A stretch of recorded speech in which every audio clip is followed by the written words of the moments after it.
Hello, everybody, and welcome to Planet FPL, the world where everything's revolving around Euro 2020 for just a few more days. My name's Suj. I don't know, mate. If we win on Sunday, it might be more than a few more days. My name's James. 50 years. We'll be talking about it for 50 years. Probably. Yeah. Amazing. And I can imagine the confusion when people try and say 10 years from now, when it's 2030, and people are like, yeah, we won Euro 2020 9 years ago rather than 10 years ago. It's going to get confusing in the old dates, but let's not get ahead of ourselves. Are you suggesting it'd be better if we lose because it's just going to be difficult to explain to the grandkids? No. It's all good. I'll take it.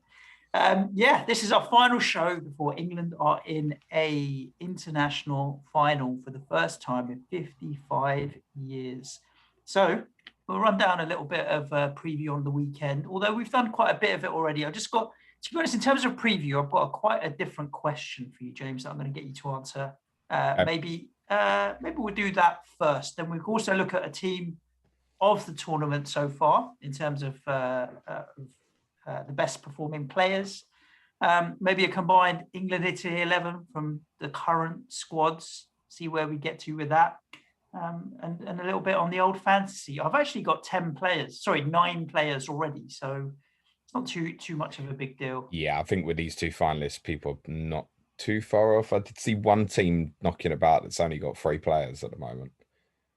Could be worse. Could be worse. Could be 2. Yeah, it's previewing the game, right? We've talked a lot about how England should set up to beat Italy and so on. But I think through the tournament now, other than the game against Germany, England have been pretty consistent, 4-2-3-1, with Rice and Phillips as the 2, and then a bit of a mixture up. Variations in terms of midfield setups, but generally yes. You are, and I know this is quite a stretch for the people on YouTube especially, you are Roberto Mancini. It's a stretch because of the flowing locks and dashing good looks. Yeah, okay, mate. What are you telling the Italians? What's the Italian blueprint to beat us? Oh, that's a very, very good question. I think from an Italy perspective, I should have told you I was going to ask it before this show. No. That's because we've talked about England, like Mount getting in Jorginho's face. We know. Obviously, you were on the Happy Hour podcast with the boys. Give them a shout yesterday, talking about how England can beat Italy. I want to know what Mancini's telling the Italians to beat us, because then we have to try and second guess that potentially as well. Yeah, I think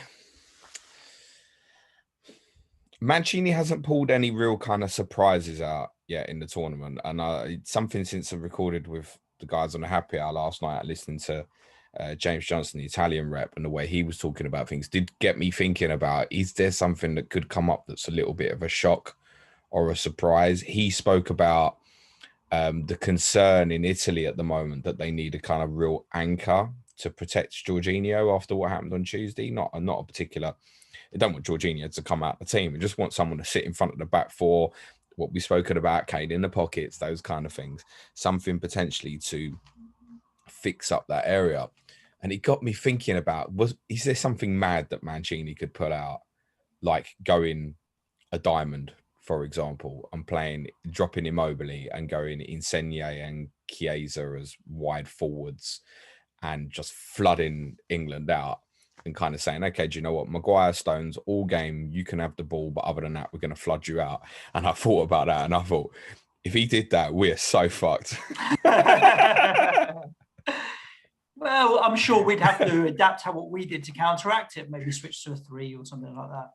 I wouldn't go so far as to say we're fucked, but it would definitely pose a very different challenge. But system-wise, he's not lent too far away from the system. Kind of, they've been really a 4-3-3 with slight variations, particularly around Barella's positioning, whether he's higher, whether he's a bit lower. Obviously, slight differences in terms of whether Verratti or Locatelli play. Locatelli was brilliant for allowing Spinazzola to push really high. That's obviously not now so necessary in a game like this. Verratti's a super player anyway, who can dictate the rhythm of a football match. But yeah, that was the one that I thought, oh my God, if they went with a diamond and played with split forwards, we'd have so many problems. I can't see him doing that. I generally think the Italy team there's every chance it will be the same team that that played on Tuesday night against Spain. I can't see whether it would go too far from that. I asked James Johnson if there was a chance that perhaps Di Lorenzo might play at left back with Toloy at right back. He thought it was a possibility, but probably unlikely, which is kind of relevant for a lot of people who have perhaps now got Emerson in Euro fantasy. But I don't think it's going to lean far away. I wouldn't be surprised if the team came out and Belotti played instead of Immobile, but I don't think that will happen. I don't think they'll move far away from the system. And for the simple reason being is really across the team, they're a little bit better than us. So how much do they need to change? Spain, as we've highlighted on both of the last two podcasts, set the blueprint for how England can hurt Italy. We can now see that. I think before Tuesday, a lot of people were looking at it and going, I don't know how we hurt Italy with like Bonucci and Chiellini and Donnarumma in goal. It's an intimidating backline to come up against. Now we've seen how we can do it. But Italy will know that England have now seen how it can be doing it. So they might change things up a little bit, but I don't think so. In an odd way, I feel the Italian setup's probably easier to predict than the England setup, actually. The more I've kind of delved into it and thought of alternatives that might happen. Do you see this as a game where either manager could pull out a shock or a surprise? No, I don't think so. I can't see it. I don't see Immobile being dropped. I don't think it'll be Chiesa and Insigne. I think it'll be Verratti, Jorginho, Barella. Yeah, I don't see it. I just don't see it. I think Emerson will still start. England in and amongst the wide players. I mean, it's really what happens with Jack Grealish or Saka or Sancho. It's one position that I think is up for grabs there. But then Sterling moves left, right. But Sterling will play, Mount will play, Rice and Phillips will play, back four will stay as it is. I can't see any shocks there, really, to be honest. There's a lot of calls from a lot of the journos for Henderson to play. A lot. That's growing some momentum. And I don't know if that's just a will. A lot of it seems based on experience. Again, I spoke on that podcast last night. Sham asked us about, are you concerned about the lack of experience of Rice and Phillips? It's like, no, not really. I like their energy. Not really. Exactly. On the flip side, there was a lot of talk on TalkSport this morning about the fact that we will be fitter and be able to outrun that Italian team. They've got slightly more years in some of their legs. I think we've got energy. I don't doubt that. I definitely think we've got energy in and amongst the team. So yeah, I mean, dropping Henderson in, he's not unfit, but I don't think dropping Calvin Phillips is the right thing to do for Henderson or Rice. To be honest. Well, one of the theories at the moment is actually to drop Rice and play Phillips as the deep liar, because one thing that we've really not seen during this tournament is Phillips playing kind of direct diagonals during the tournament. And obviously, if you can get it into the space quickly to the wide players, it's a potential way in for England. There's a little bit of theory behind that. I'd be concerned that Phillips hasn't played that role really for England personally. And if it gets absorbed where suddenly, I don't know, for example, Barella goes really tight on him, then I think your game plan's almost dead before it starts. I just don't agree with taking someone's club positioning and the way they play and saying, well, they can then do that for him, because different team and different setup.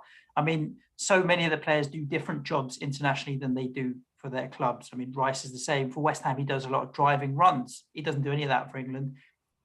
Doesn't mean he should do it for England, because it's a different team with different needs. Phillips is playing a lot of long passes for Leeds, diagonals. You just pissed off a large chunk of Yorkshire there, mate. Oh dear! But you know what? I've spent a few days up in the Yorkshire Dales and pissing down rain, walking the hills, and so I just think, fuck that place. But there's some theory in it. What does everyone call him? The Yorkshire Pirlo, right? Yeah, I've seen him playing Andrea Pirlo passes in the tournament. Yeah, I'm just not going to second guess Gareth Southgate or try and be cleverer than him. He knows what he wants to achieve, so let him do it. So yeah, I think that's fine as it is. I think the call, I agree, he's on the 11th man. Whether it's going to be Saka again or Sancho, or there's been quite a bit of calls for Rashford the last few days as well, or he goes Sterling right, puts Grealish in the team. I really don't think he'll go back five. And I think it'll be easy enough to change. Like if he wants to bring Henderson in and take Rice off at halftime and drop Phillips in, he'll be able to do that. These are not complete mass changes that he'd need to make. We have 5 substitutions, so it's going to be down to the in-game for me, changes. the back five was particularly useful against Germany because it got really highlighted during the group stage. The threats of Goossens and Kimmich and shutting that area down was going to nullify a lot of Germany's attacking threat. That's what happened. For me, if we play a back five and Trippier comes in the team, you are accepting that you are playing nothing but a counter-attacking game. And for me, it's not the right way to play because we are going to allow them complete tempo and domination of the football match. If we do that, we will get outnumbered in midfield. And I don't think we can afford for us to allow Jorginho and particularly Verratti to set the tempo of the football match. I don't think we can allow that. And if we go with a back three, it is going to become a 5-4-1. We are going to have 35% of the possession. It doesn't mean that we can't win the game playing that way. But for me, suddenly we'll be allowing Italy to come out of their discomfort zone. All the things that Spain gave them discomfort was with obviously the way they played, the way they got in their faces. And if we go with that system, we're not going to do it, in my opinion. So I really think that's not the right way to go. I'm 90% sure it will be a back four. And I think, yeah, as we've said, to be honest, even before the game, he's probably just going to be a call on if it's Saka or another. Let's look at this combined 11 with England and Italy. There's a number of positions that are very easy and there's a number that are less easy. Should we go with a 4-3-3 though as a formation? Yeah. Donnarumma, straightforward, standard. No, Pickford, mate. Donnarumma, straightforward, standard. See, me taking the piss comes out right on YouTube. I can't be doing that. No, yeah, obviously Donnarumma in goal, yeah. Yeah. Can we just not pick the centre-backs? Can we just go, pick any four of them? Right back, I'd give to Kyle Walker. Yeah, so would I. Centre back, left back, Spinazzola being injured means you'd pick Luke Shaw, but Spinazzola over the entire tournament or Luke Shaw? I think that's a difficult one. Oh. Luke Shaw contributes a bit more from set pieces, set plays. He's probably better defensively, but maybe Spinazzola offers more going forward. Spinazzola has had a phenomenal tournament, and it's also worth saying that Spinazzola worked very well within Italy's setup under Roberto Mancini. We're obviously picking Southgate as manager here, I'm guessing. Maybe not. So Luke Shaw for me. Yeah, for me as well. I'm never going to be a football manager before. I prefer a left foot or a left back.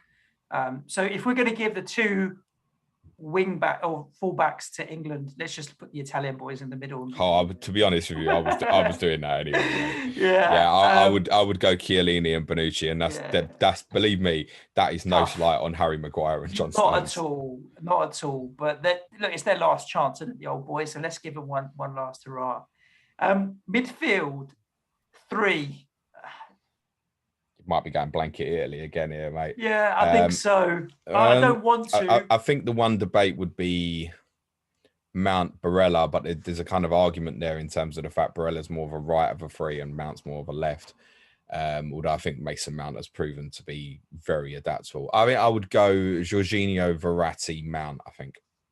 I'd go Rice, Verratti, Mount, but just everybody who listens to the show regularly knows I'm biased. Simple as that. It's fair enough, mate. But yeah, they've been very good, the Italian midfield. And this is where you can't compare apples and pears because they all play in slightly different positions up the pitch. But yeah, I think that's a fair shout. Harry Kane over Immobile is a given. Is an absolute given for me. Yeah. Immobile, I think, is not a bad striker. I mean, if he rocked up at West Ham, for example, I wouldn't be like, oh shit, we've got a duffer here. But Harry Kane is definitely is in the hot seat for the Golden Boot. If he picks up a couple of goals, he'll take it. So, but I mean, to be fair, Sterling's in and around as well. So, Harry Kane for me is a given. I'd probably play Insigne left and Sterling right. I see what you've done there. Cheated. A little bit, yeah. If I had to pick with Insigne or Sterling, I'd take Sterling. Yeah. Oh, yeah. Yeah, definitely. I like what you've done there. I'll go with that. I'll go with that. It's proper cheating and cheeky. Well, Sterling has played you played Ramos as right back in the Spain-Italy team. No. And they played just because he played a few tournaments there. So no, hold on. He was Spain's right back for like 5-6 years. Sterling's been right side. Okay. Leroy Sané was on the left, but Sterling spent plenty of time on the right for Man City. So I think Sterling on the right is doable and Insigne on the left. I think that would be a hell of a team. How many England players did we have in there? Was that cheeky or not? So we've got the two fullbacks. We've got Mason We had Mount, five. Harry Five Kane, England, and six Sterling. Italy. That's Yeah, what we end up with? I had Okay. 6 because I was being biased, but yeah, it's not bad. That's I think fairly it's a good balanced. shout. That gives you an insight into the game on Sunday, I Mm. think, doesn't it? This is going to be close, folks. Strap in again for a long night, may I suggest. What about the tournament overall? I mean, I think Donnarumma still stays in goal. I can't believe that boy is 22. I mean, playing for AC Milan when he's 16. Poof, he's big. It's got to be end up being best goalkeeper in the world, as I said on one of the other pods, if he's not already. Already, yeah. But I think for the tournament, I think you go Pickford, mate. It's not a pick your best 11. I would argue in Casper's case that the only really, and he didn't have any weak games particularly. The only real strong game we had is England. We kind of erased the Finland game from our mind, but he should have saved it, shouldn't he? So I think I'd go Pickford, actually. For me, I think for Donnarumma team of the still, tournament, but he's conceded 1 goal in 6 games. yeah, and it was a set piece, to be fair. So yeah, okay. I mean, it's a difficult one. A set piece that he probably should have saved, but left back. Oh, the left back. Are we going 4-3-3 again? Yeah, left back so brutal. I would go Spinazzola. I'm gonna go Mele. The 3 players, Luke Shaw being the other one. Yeah, all reasonable shouts. Yeah, no doubt about it. I would go Spinazzola, I think. And a right back. I think I'd probably go with Kyle. Especially the last game. I mean, he's been consistent. He's been one that obviously we talked a lot about whether or not England had too many right backs and so on. Kyle's kept his place throughout the entire tournament and has grown into it. Had Spinazzola been playing for Italy, I think Kyle Walker would have had a tough time, but would have been the best place to match him in terms of pace and recovery and so on. So I think Kyle Walker as well has been the best right back. Consistent. It's interesting because actually, if you think back to pre-tournament, with obviously Trent, it's almost forgotten now, isn't it? You almost forget you have him. With the 4 fullbacks, there was so much debate about it, and I think if we're honest, not too many would have started with Kyle Walker actually on reflection, but I don't think that there's any doubt about it now actually. And for a team of the tournament team, in terms of setting it up anyway, Cole plays this withdrawn fullback role really well now, so Spinazzola can bomb on. Cole can tuck in. We make it a 3 if we need to. Kyle Walker for me. I don't think it's not been outstanding right backs in the tournament like there has left backs, in all honesty. Chiellini gets in the middle. I'm tempted to say, although they both play on the same side, I'm tempted to say Stones and Bonucci because they're the boys who played all the minutes, right? Chiellini missed a few games. He was injured through injury. Harry Maguire obviously missed the first 2 games for England. I'd put Kiar in there just because of the off-field and everything that happened in the first game. I can get that. But he's also been decent in the tournament. I feel like we've all written quite rightly the Denmark-Finland game out of our memory, but before what obviously happened to Christian, he was having a nightmare in that game, Simon Kjær. Very easy could have got sent off. He pulled Pookie back as it was about to go through. So, I mean, to put him ahead of Bonucci or Stones, not for me. Harry Maguire has been a massive threat at set pieces last couple of games, though. For me, the choice of those 2 is only controversial because they're both right-sided centre backs, basically, or they've both at least been playing that position. Although obviously Stones has gone to the central when England have played a back 3. Fuck it, no, I'm going Bonucci and Stones, mate.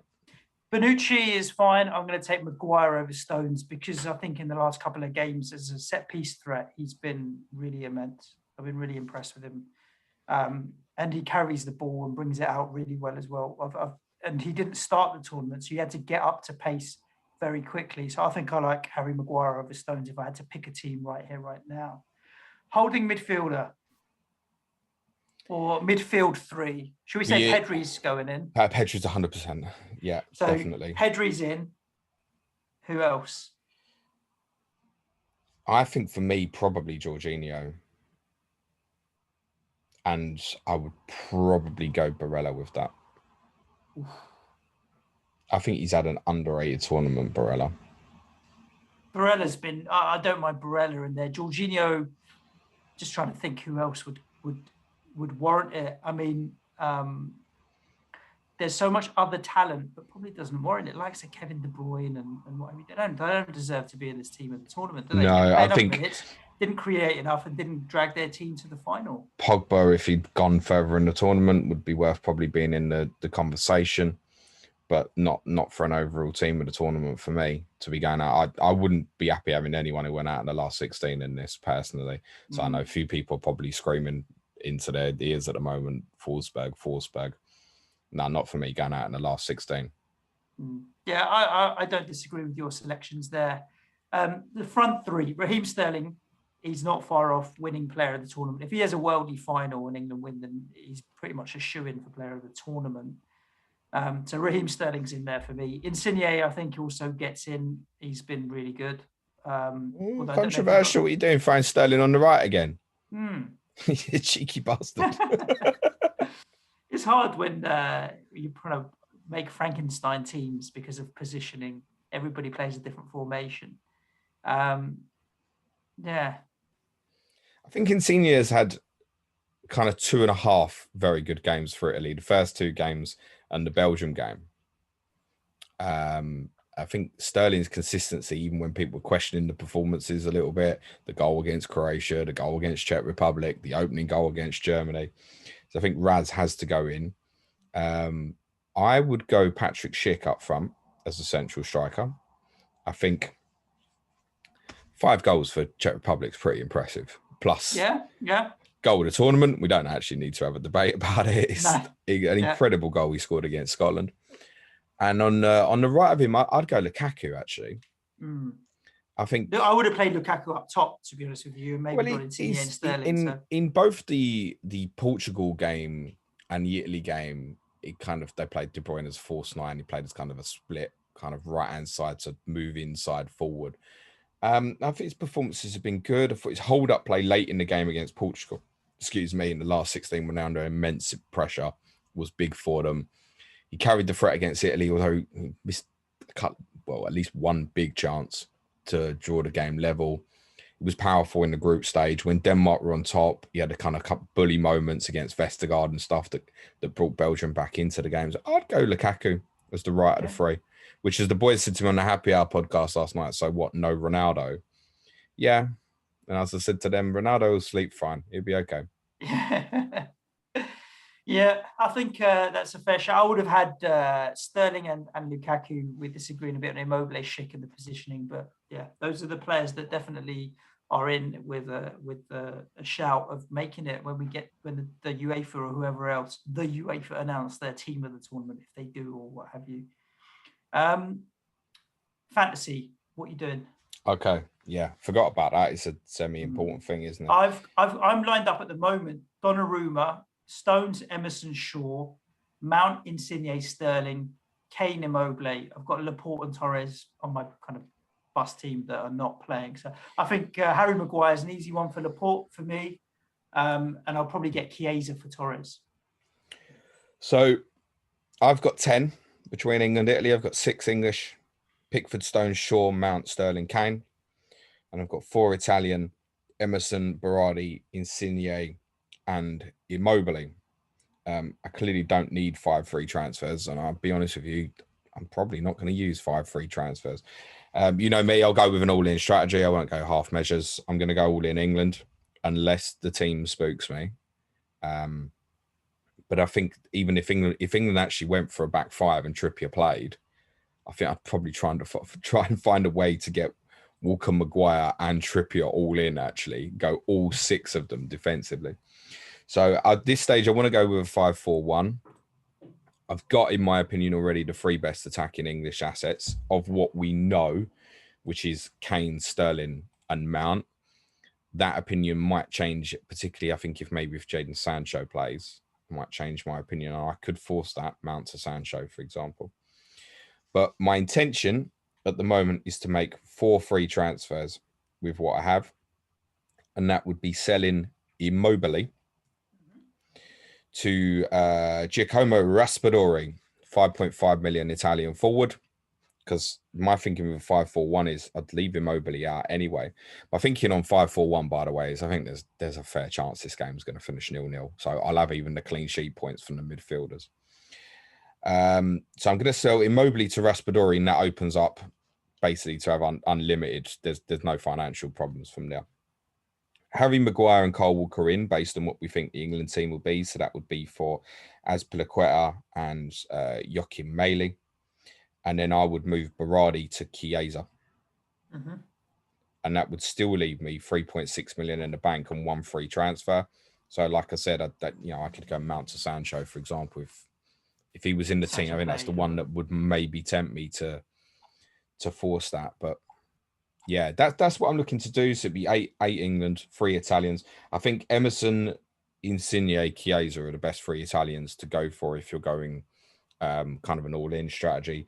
And I think if you were doing it the other way and going all-in Italy, you're probably looking at Kane, Sterling, Shaw, aren't you? I think, or / Maguire, depending on if you fancy. But if you're going all-in Italy, I don't think you're looking for them to score necessarily. So I think Kane, Sterling, Shaw would probably be the way to go. Yeah. Okie dokie. You know what you're doing? Yeah, I mean, definitely Ferran Torres goes to Chiesa and Laporte is going to go to Harry Maguire. That gives me 11 on the pitch. And then I've just got a bench to figure out. But I'm just looking at it here now. Like, I've got no financial issues. So I'll end up with probably playing Donnarumma, Shaw, Emerson, Maguire, Stones, Mount, Sterling, Insigne, Chiesa, and then Harry Kane and Immobile. I'm going to stick with Immobile. Prediction? I didn't want to do it the other day. No. Your outlandish prediction didn't cost us. Or as you said, well, I was close on the XG. Well, I was, though. If you take the XG, I was right. 3-0, right? It should have been. So if you take away the dubious penalty decision, you were nowhere fucking near, mate. Yeah, true. But what's Harry Maguire's XG on the header that Kasper Schmeichel pulled a worldie of a save off? Exactly, but that was a great chance, and he nearly scored. So, not really, mate. Sterling could have, should have put that chance away as well. So I think if England had walked away from that game 3-0, you wouldn't have been massively surprised. Denmark probably deserved the goal, so 3-1 would have been a fairer reflection. 2-0 to England. Fucking hell. 2-0 to England. He's gone for it. Yeah. I'll tell you that Harry Maguire's XG in the Denmark game was 0.13, by the way. So small chance. Yeah. I am going to go for 0-0 all night and England to win on penalties. That fucking okay. Just to the listeners know, if that happens, I cannot promise you a podcast on Monday, a sober one or a long one or anything. You'll get something. We'll record some audio, but it won't be coherent. It might not be in English. If England win on penalties, a major final, yeah, Monday's a write-off, mate. Boris not wanting to hedge his bets and give everyone the day off. Do it or don't, Boris. We're all going to be fucking doing nothing anyway. Can we talk about this for a second, right? So my understanding is they're debating that if England win of giving everyone a bank holiday on Monday. Is that correct? That's the chat. Okay. So listen, the game, if it goes to penalties and all that, might not finish till nearly 11:15 at night. Exactly. There'll be some people going to bed not knowing if they're going to work the next day who don't give a fuck about football, right? Yeah. It's stupid. We've done it company-wide. Like, if people are going to come in late on Monday, they're going to come in late. What are you going to do? Argue over an hour or two extra in bed when people are a bit worse for wear because of a late night? Let me tell you that no matter what happens on Sunday, I will be in that office on Monday. I got shit to do. Yeah, but the time, like midday, is like sensible. I don't think if we win, I don't think anybody's expecting their podcast to drop by 10 a.m., mate. Exactly. Our listeners are sensible people. But a lot of the staff, obviously, most of the staff don't work in football. So, but even for them, a lot of people are working from home now. Do you think, honestly, your boss is going to know what the fuck's happening at 9 o'clock in the morning? Jump on your Zoom calls or whatever you need to. But be realistic. It's not happened for 55 years. Let's win first and we'll worry about the consequence second. No one's going to get fired for being a bit hungover on Monday morning should England do the business. But I'm sure that will happen somewhere, mate. Well, yeah, I hope it doesn't. Listen, enjoy the weekend, listeners. I hope you enjoyed today's little podcast and preview. Keep it in your ears. Stay calm. Don't start drinking too early, or do if you can handle your booze. Yeah, that's it. Nothing else to add. No, it's a long rest.